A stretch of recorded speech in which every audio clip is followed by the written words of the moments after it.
On the third day, Esther put on her royal robes and stood in the inner court of the king's palace, in the front of the king's quarters, while the king was sitting on his royal throne inside the throne room opposite the entrance to the palace.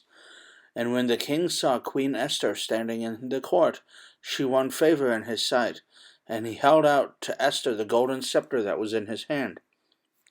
Then Esther approached and touched the tip of the scepter, and the king said to her, "What is it, Queen Esther? What is your request? It shall be given to you, even to the half of my kingdom." And Esther said, "If it pleases the king, let the king and Haman come today to a feast that I have prepared for the king."